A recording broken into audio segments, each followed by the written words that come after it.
Assalamualaikum warahmatullahi wabarakatuh. Waalaikumsalam. Bismillahirrahmanirrahim. Alhamdulillahilladzi ahyana hayatan abadiyatan ukhrawiyatan. Allahumma salli ala nabi Hashimi Muhammadin wa ala alihi wasallim taslima. Ilahi anta maqsudi wa ridwaka matlubi a'tini mahabbataka wa ma'rifataka wa a'tini ma'aka abadan. Ashabul fadilah ahli silsilah Thariqah Qadiriyah Naqsyabandiyah Qutb Sadat Suryalaya wabil khusus Syekhina wa Mursyiduna wa Murabbi arwahina Sultan Auliya fi hadha zaman Pengasabah Al-Fatihah. A'udzu billahi minasyaitonir rajim. Bismillahirrahmanirrahim. Alhamdulillahi rabbil alamin arrahmanir rahim maliki iyyaka na'budu wa iyyaka nasta'in shiratal ladzina an'amta 'alaihim Yang hormati Wakil Talqin Bangsa Baos Bapak Ibadah Saji Ahmad Rosadi beserta keluarga yang malam hari ini sebagai pemangku manaqib, semoga apa yang menjadi maksud hajat-hajat beliau sekeluarga diijabah dikabul oleh Allah Subhanahu wa taala. Demikian juga dengan hajat-hajat kita semuanya yang hadir, Allah kabul, Allah ijabah berkah karomah pengasabah. Al-Fatihah. A'udzu billahi minasyaitonir rajim. Bismillahirrahmanirrahim. Alhamdulillahi rabbil alamin iyyaka na'budu wa iyyaka nasta'in shiratal ladzina Ikhwan dan akhwat yang dimuliakan Allah, kita kembali lagi dibisahkan, dimampukan untuk berkhidmat kepada guru dengan menghidupkan manaqib, menghidupkan, mengamalkan, melestarikan amalan guru. Ini adalah bentuk khidmat kita kepada guru. Dan mudah-mudahan mangkobah yang dibacakan baru saja bisa kita terapkan dalam kehidupan kita masing-masing, di mana mangkobah yang barusan dibaca ini contoh seorang murid yang yakin dan guru yang yakin, murid yang sidik dan guru yang shadiq. Kita juga harus seperti itu kepada guru agung kita Pak Sahabaos, karena hakikatnya mangkobah yang kita baca, kita dengar ini adalah kita sedang melihat ya, potret kehidupan ya, guru agung kita Pak Sahabaos. Maka kita sebagai murid harus yakin, sebagaimana seorang akhwat tadi, akhwat perempuan, murid perempuannya Tuan Syekh Abdul Qadir Al-Jailani begitu yakinnya kepada gurunya, sampai-sampai anaknya yang meninggal sudah hilang, tenggelam di dalam laut, beliau tidak lari kemana-mana kecuali lari kepada gurunya. Ini pelajaran pertama, kita sebagai murid harus menanamkan keyakinan yang penuh kepada guru kita.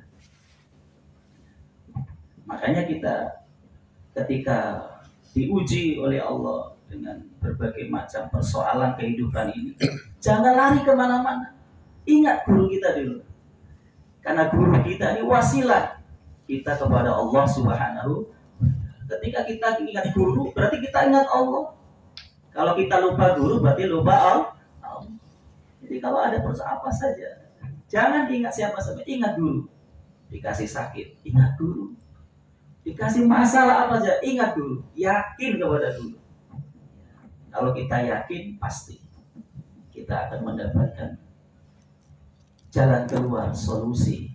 Ya hakikatnya dari Allah Subhanahu wa taala melalui wasilah daripada guru agung kita bangsa Abbas.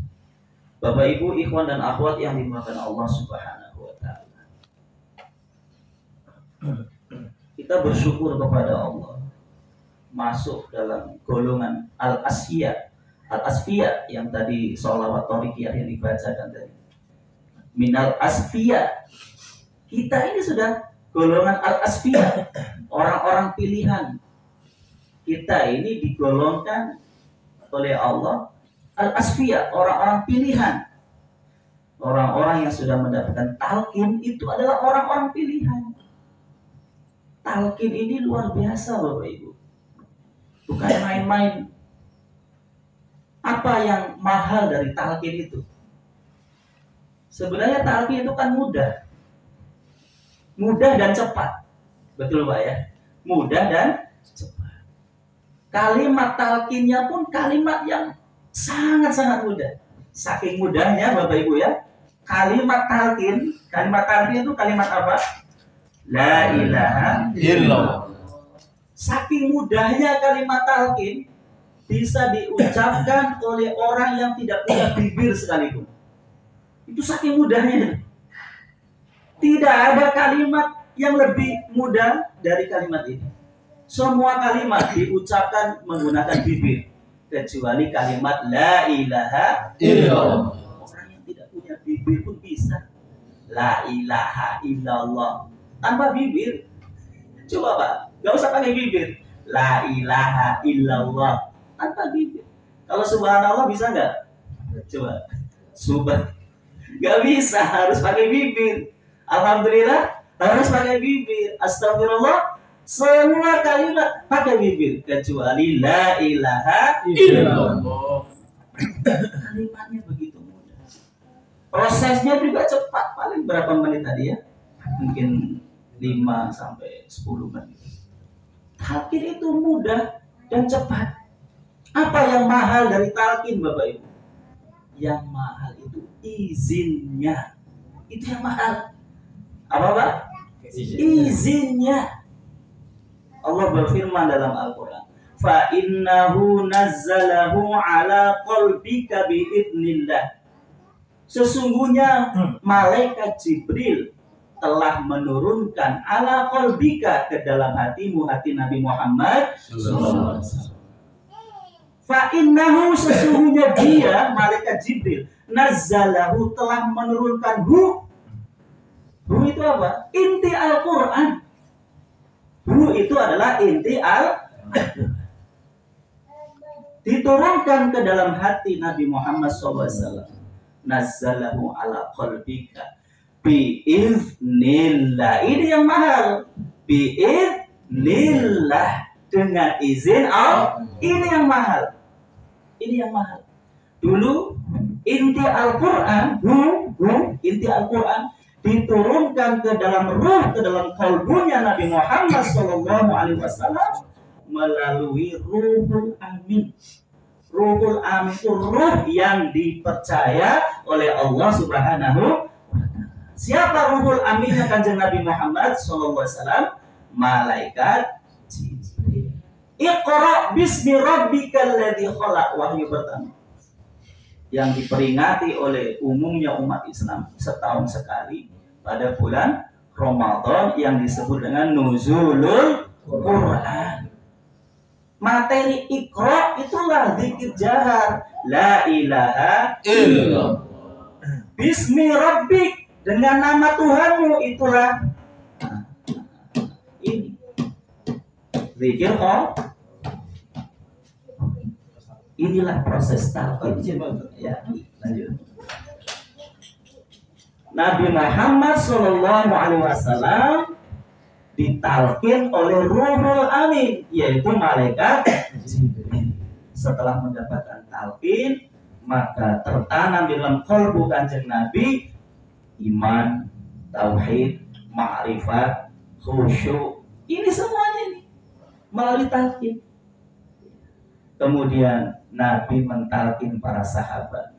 Berarti Ruhul Aminnya para sahabat adalah Kanjeng Nabi Muhammad SAW. Ruh yang dipercaya untuk menanamkan inti Al-Quran.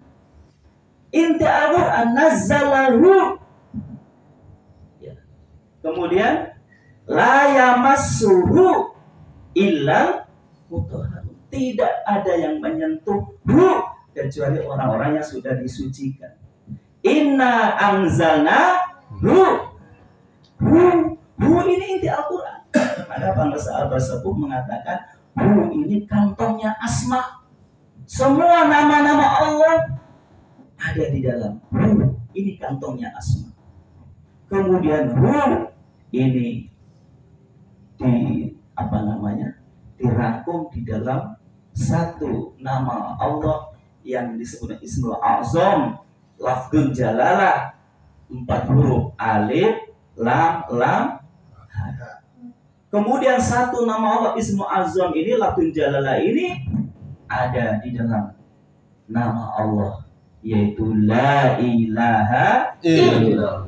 Makanya yang ditalkinkan adalah kalimat La ilaha illallah, di mana di dalamnya ada 3 namanya sekaligus. Pertama, La ilaha illallah itu sendiri, La ilaha illallah itu nama Allah. Kemudian yang kedua, 4 huruf alif lam lam ha ismu zat itu ya, Lafzul Jalalah itu Allah. Kemudian 1 huruf. Dan ini yang menjadi miftahul jannah, La ilaha illallah. Kuncinya surga itu La ilaha illallah. Surga apa? Surga yang mana? La ilaha illallah. Itulah surga ma'wa, surganya jasad. Sedangkan kunci surga naim, surganya nyawa, ya 4 huruf tadi. Lalu yang 1 huruf hu, itulah surga firdaus, surganya rasa. Ketika kita mendapatkan talqin, Bapak Ibu, kita sudah serah terima kunci surga. Kita sudah membeli surga. Kita sudah membeli surga. Tinggal masuk saja. Jangan mengharap di sana punya surga kalau di sini kita tidak buat surga. Ad-dunya mazra'atul akhir. Tandanya kita sudah punya surga, sudah masuk surga. Tandanya bagaimana, Pak? Kalau zikirnya diamalkan, kita akan merasa bahagia. Tandanya bahagia apa tandanya? Dia itu menjadi ahli surga, hidupnya bahagia. Tandanya ketika amalia, ketika melaksanakan amalia, ibadah dan kebaikan, dia senang ringan, tenang, senang ringan. Itu tandanya. Seperti Sayyidina Bilal, Bapak Ibu ya. Sayyidina Bilal, orang yang masih hidup di dunia, sudah jalan-jalan di surga. Ketika Nabi Mi'raj, belum mendengar terompah kakinya Sayyidina Bilal. Padahal Sayyidina Bilal masih hidup di dunia. Apa yang dilakukan Sayyidina Bilal? Karena Sayyidina Bilal sangat ringan, senang dan tenang dalam beribadah. Setiap batal wudu, ambil air wudu, kemudian melaksanakan sholat. Inilah tanda ahli surga. Gambaran kehidupan akhirat kita, Bapak Ibu, itu ketika kita di dunia. Ketika kita di dunia, ketika melaksanakan ibadah, kita kok rasanya ringan, senang, tenang. Tandanya kita ahli surga, itu tandanya. Kalau melakukan ibadah kok rasanya berat, males banget. Tanda tanya ini. Makanya kita dikasih kuncinya supaya kita ringan, senang, tenang dalam ibadah. Zikir diamalkan. Kalau zikirnya diamalkan, La ilaha illallah, La ilaha illallah. Ini kunci surga ma'wa. Jasad kita akan betah ketika melakukan ibadah, betah jasad kita. Kemudian kunci surga naim, surganya nyawa. Kalau ininya hidup terus, Bapak Ibu, ketika kita ibadah, nyawa kita menjadi tenang. Nyawa kita tenang. Ketika ibadah itu nggak inginnya cepat-cepat selesai. Apalagi datang waktu sholat, Allahu Akbar, Allahu Akbar, ringan. Begitu sholat tenang nyawa kita. Kemudian yang satu lagi,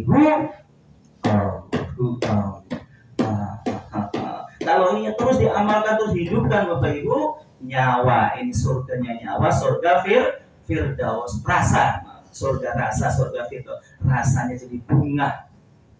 Kalau kita dalam melakukan ibadah, jasadnya betah, nyawanya tenang, kemudian rasanya bunga, bahagia, tandanya kita adalah ahli surga. Makanya kuncinya sudah dikasihkan, tinggal kita mau mengamalkan atau tidak. Bapak Ibu, ikhwan dan akhwat yang dimaukan. Jadi yang mahal dari talqin adalah izinnya. Nabi Muhammad mentalkin sahabat, kemudian sahabat mentalkin tabi'in. Maka ruhul aminnya tabi'in adalah sahabat. Terus sampai kepada silsilah yang ke-38 guru agung kita Syekh Muhammad Abdul Rasulullah Maslul. Beliau adalah yang mentalkin kita. Berarti ruhul aminnya kita siapa? Abah Aus.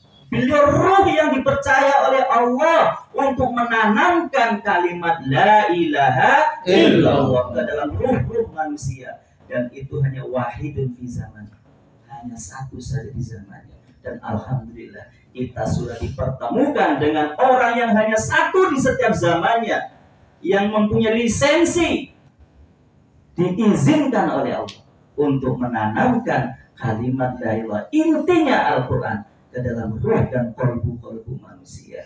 Alhamdulillah. Makanya zikir yang kita dapat dari talqin ini Bapak Ibu, ini zikir yang sangat luar biasa Bapak Ibu. Sangat luar biasa, dahsyat sekali. Untuk apa saja, persoalan apa saja. Cuma kadang kitanya sih kurang yakin gitu aja. Kurang yakin. Apa? Punya penyakit, zikir. Dengan zikir ini. Ada masalah, zikir. Ada masalah, zikir. Syaratnya apa syaratnya? Yakin. Tadi seperti murid tadi, murid yakin tadi. Syaratnya harus yakin. Kepada Allah saja kalau nggak yakin ya nggak berguna. Harus ya yakin. Apalagi zikir kita ini, zikir yang talqin ini ada izin langsung dari Allah melalui ruhul amin, ruh yang dipercaya. Mulai malaikat Jibril, Kanjeng Nabi Muhammad SAW turun-temurun sampai silsilah yang ke-38 guru agung kita Pangarsa Abah Aus. Dan orang yang sudah mendapatkan talqin Bapak Ibu, sejatinya dia sudah berbaiat kepada Allah. Berbaiat kepada Allah. Ketika kita mendapatkan talqin, ya, kita ini berbaiat kepada Allah, jual beli transaksi dengan Allah, bukan dengan Abah Aus, bukan. Innalladzina yubayyi'unaka, sesungguhnya orang-orang yang berbaiat kepadamu, ka di dalam ayat ini adalah Kanjeng Nabi Muhammad SAW dan juga para penerusnya. Sesungguhnya orang-orang yang berbaiat kepadamu, wahai Nabi Muhammad, ya, sesungguhnya innama yubayyi'una Allah, sesungguhnya orang itu berbaiat kepada siapa? Kepada Allah. Bukan kepada Nabi, bukan kepada Allah. Yadullahi fawqa aydihim, Allah bersama mereka. Ketika kita mendapatkan talqin, kita dibersamakan dengan Allah Subhanahu wa ta'ala. Ketika kita ditalqin oleh Pangarsa Abah Aus, Bapak Ibu, walaupun melalui wakil talqin, ya, wakil talqin hanya wakil saja, mewakili. Sejatinya yang mentalqin adalah Abah Aus, bukan wakil talqin.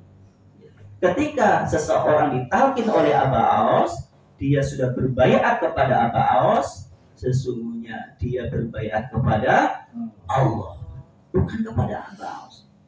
Wa man nakasa fa innama yanqusu ala nafsi. Siapa yang membatalkan baiatnya, dia membatalkan untuk dirinya sendiri. Yang akan rugi adalah dirinya sendiri. Fa innama yanqusu ala nafsi, dirinya sendiri yang akan rugi, Bapak Ibu. Bagaimana membatalkan baiat yang nggak diamalkan? Sudah dikenalkan dengan Allah kok nggak mau ingat Allah, ya kan? Berarti dia membatalkan baiatnya. Wa man aufa bima ahadallahu alaihi fasayutihi ajran katsira. Maka siapa yang memegang teguh baiatnya, mengamalkan baiatnya itu, Allah akan memberinya ganjaran yang banyak, ganjaran yang besar. Kalau banyak, besar yang dikatakan oleh Allah itu seberapa kira-kira Bapak Ibu? Kan orang ngomong banyak dan besar tergantung siapa yang ngomong, kan? Kalau Pak Presiden ngomong uang 10 juta itu kecil, yang ngomong Pak Presiden. Kalau saya ngomong 10 juta banyak Pak Saudara. Kalau saya ngomong 10 juta banyak. Tapi kalau Pak Presiden ngomong 10 juta kecil itu. Kalau Allah yang ngomong banyak, kira-kira seberapa banyaknya itu Pak? Masya Allah. Luar biasa Pak zikir yang kita dapatkan melalui talqin ini.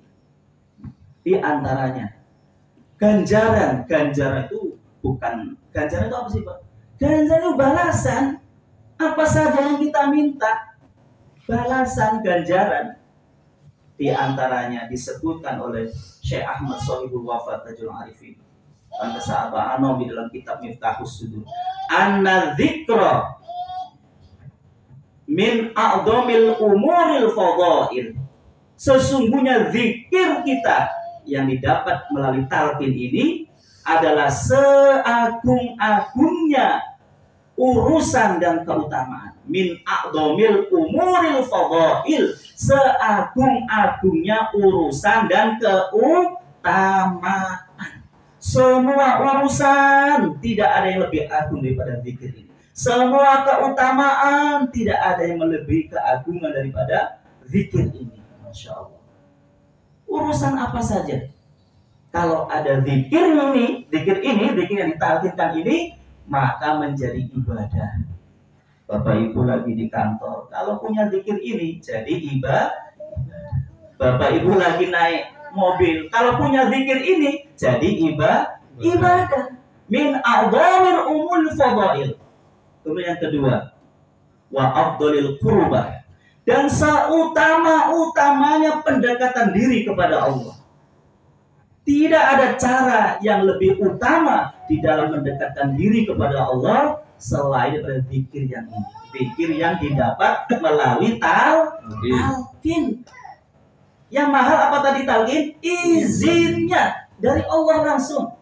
Fa innahu nazzalahu ala qalbika bi iznillah. Izinnya ini loh yang mahal.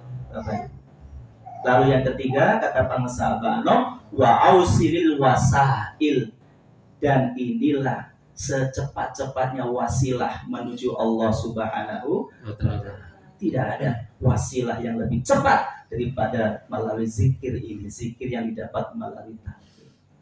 Tinggal sekarang Bapak Ibu diperhatikan tata cara zikirnya, karena perintah dari Allah, fadhkurullaha kama hadakum, maka berzikirlah kamu kepada Allah sebagaimana petunjuk dari Allah melalui ahli silah. Pertama, pejamkan mata, tundukkan kepala. Zikir yang pertama Bapak Ibu ya, zikir kepala. Kalau zikir jangan lupa pejamkan mata, tarik la ilaha illallah 3 kali seperti itu, bisautin qawiyin, dengan suara yang kuat, wa darbin syadid, dan pukulan yang terarah, la ilaha illallah, pukulan yang terarah. Ini tata cara zikirnya. Kemudian Bapak Ibu, ketika kita zikir jahar la ilaha illallah, ini Bangsal Baos guru kita mengajarkan senafas. Ketika kita mau nafas, kita mau ucapkan la ilaha illallah itu kan kita nafas dulu, tarik nafas. Ini kata pengesabah, kita merasakan sedang menghirup tiupan dari Allah.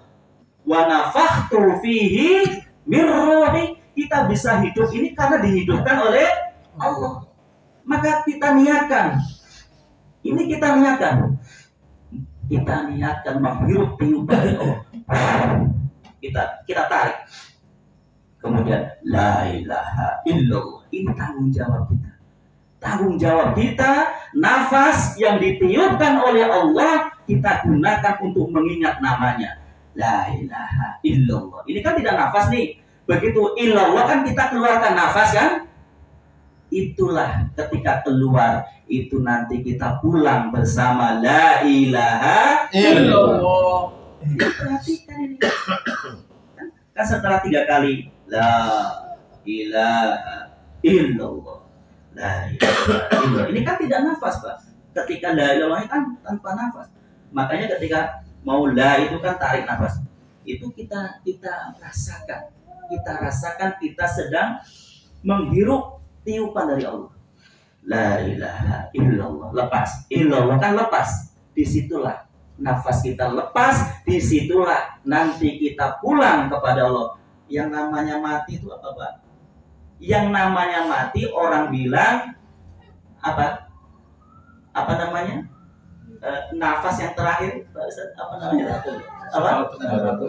Iya, makanya orang bilang kalau mati itu apa? Nafas yang terakhir. Iya, bukan. istilahnya orang meninggal itu orang bilang apa? Sekarang nafas.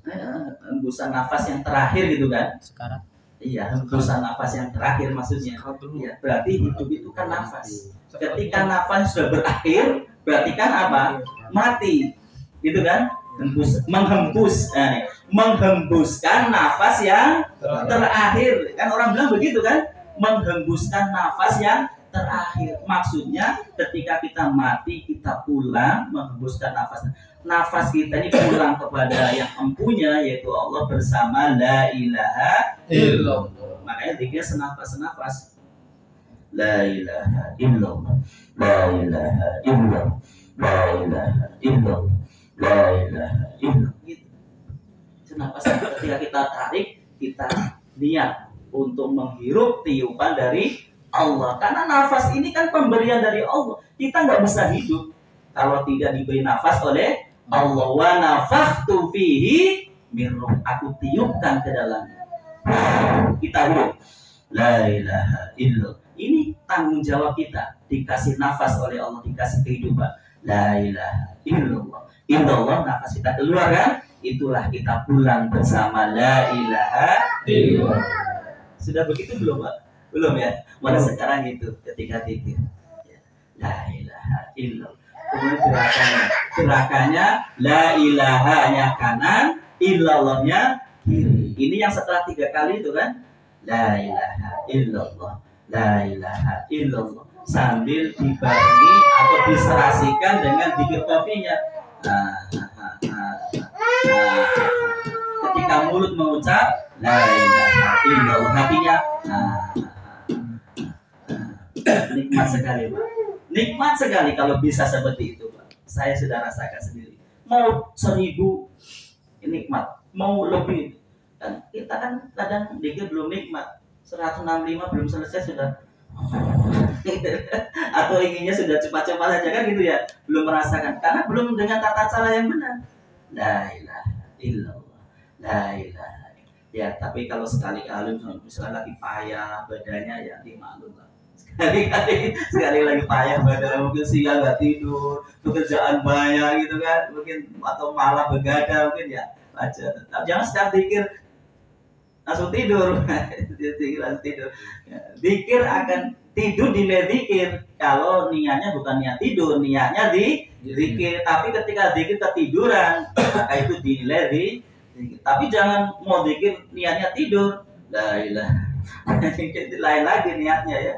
Ya, jadi seperti itu. Ini tata cara zikir diperhatikan Bapak Ibu ya. Tata cara zikir. Kemudian kalau bisa zikirnya di atas rata-rata. Kalau ingin cepat sukses dalam thariqah kita, maka dunia akhirat sukses. Dalam thariqah kita ini, maka harus zikirnya di atas rata-rata. 165 itu paling sedikit, lebih banyak lebih baik lagi. 165 ya, kemarin kita sudah sampaikan itu ya. Kapan sih kita ini bisa meningkatkan zikir kita, Pak ya? Ya, saya sendiri itu ya, kalau mengandalkan selesai sholat kayaknya sulit itu. Karena selesai sholat, apalagi sholat duhur, asar ini kan waktu-waktunya sibuk ya. Paling-paling subuh itu yang paling panjang itu, menunggu isya bisa sampai 1000-an. Lanjutkan zikir khafi. Kemudian zikir khafinya ya Mas Ramadan tadi ya, yang barusan ditalkin itu dihidupkan kapanpun dimanapun. Tadi belum saya jelaskan itu. Ya. Tapi melatihnya ketika selesai sholat zikir pertama dilanjut dengan tawajuh namanya. Tawajuh itu dengan menunduk tadi kan, itu melatih. Tapi pengamalan kapanpun dimanapun sedang apapun. Begitu ingat hidupkan, ingat hidupkan. Ya namanya kita belajar kan, kadang lupa. Begitu ingat hidupkan, ingat hidup. Apalagi lagi sholat, apalagi lagi sholat. Inilah yang namanya khusyuk. Jangan harap sholat bisa khusyuk kalau tidak dilatih di luar sholatnya khusyuknya itu. Khusyuk di luar sholat. Karena sholat hanya 3 menit sampai 5 menit saja. Yang paling lama, yang paling banyak di luar sholat. Makanya kalau di luar sholat sudah melatih dengan khusyuk. Khusyuk itu apa? Antasya'a qulubum bi dzikrillah, kata Allah dalam Al-Quran. Khusyuk itu hati yang mengingat Allah. Ketika sholat kita itu namanya khusyuk. Makanya dilatih di luar sholat begitu ingat hidupkan. Maka kalau di luar sholat kita bisa khusyuk, otomatis sholat yang hanya 3-5 menit kita bisa khusyuk. Apalagi kalau kita lihat Pak dalam hadis itu, dalam hadis dikatakan orang yang sholatnya asal-asalan itu akan naik ke langit berupa kain buruk, seperti kain pel itu Pak, kain buruk ya, kain pel. Kemudian dilemparkan kembali kepada orang yang melaksanakan sholat. Maka saya pernah dengar ulama mengatakan barangkali inilah yang menyebabkan umat Islam hari ini terhina. Karena apa? Sholatnya tidak bisa naik kepada Allah Subhanahu wa Ta'ala. Karena seperti kain buruk yang dilemparkan lagi. Na'udzubillahi min. Kita bersyukur, kita ketemu dengan guru khusyuk, kita diajarkan khusyuk. Khusyuk itu adalah hati yang mengingat Allah. Makanya ketika sholat hidupkan terus. Makanya para sahabat mengajarkan kalau kita sedang melatih khusyuk karena kita belajar, ya mungkin kita ini belum bisa menyerasikan antara ucapan dengan hati, maka diutamakan zikir khafinya. Bacaan-bacaan sunnah nggak dibaca nggak apa-apa. Yang penting zikir khafinya dihidupkan. Tapi kalau yang rukun ya wajib itu ya, kan ada rukun qauli, bacaan yang wajib itu seperti Fatihah itu wajib dibaca. Tapi kalau ruku subhana rabbiyal azimi itu kan tidak rukun, bukan rukun, maka boleh tidak dibaca, tapi diutamakan hidupkan zikir khafi. Ini untuk melatih khusyuk. Kalau sholat kita bisa khusyuk, bisa menghidupkan zikir khafi, nikmat sekali. Nikmat sekali, seolah kita sedang berbincang dengan Allah Subhanahu wa Ta'ala. Bapak Ibu, ikhwan dan akhwat yang Allah, semoga Allah senantiasa memberi taufik kepada kita sehingga kita bisa terus istiqomah mengamalkan zikir, ya. Zikir yang kita dapatkan melalui tahap ini, zikir yang dahsyat, zikir yang luar biasa, Pak. Sampai para sahabat mengatakan kalau ada zikir yang lebih hebat dari ini, pindah agama saja. Pindah agama saja. Zikir la ilaha illallah yang didapatkan melalui talqin, ijazah, izin langsung dari Allah Subhanahu wa Ta'ala. Yang penting diamalkan dengan istiqomah. Apa saja, untuk persoalan apa saja, zikir, Pak. Zikir. Kebahagiaan kita, Bapak Ibu ya. Gambaran nanti ketika kita pulang kepada Allah, kontrakan kita habis, kita ini akan senang atau tidak, itu mulai dari sekarang. Gambarannya ketika kita melakukan ibadah.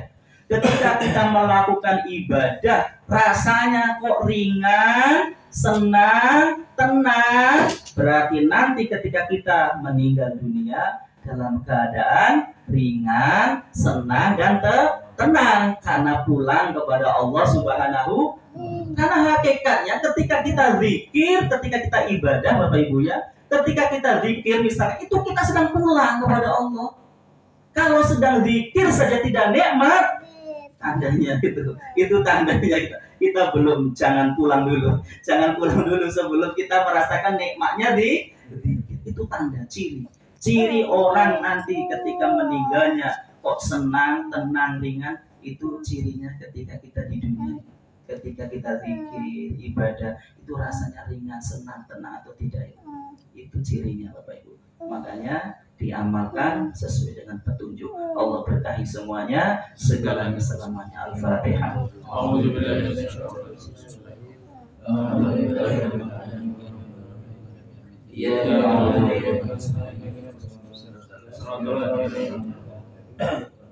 Kurang dan lebihnya mohon dimaafkan. Assalamualaikum warahmatullahi wabarakatuh.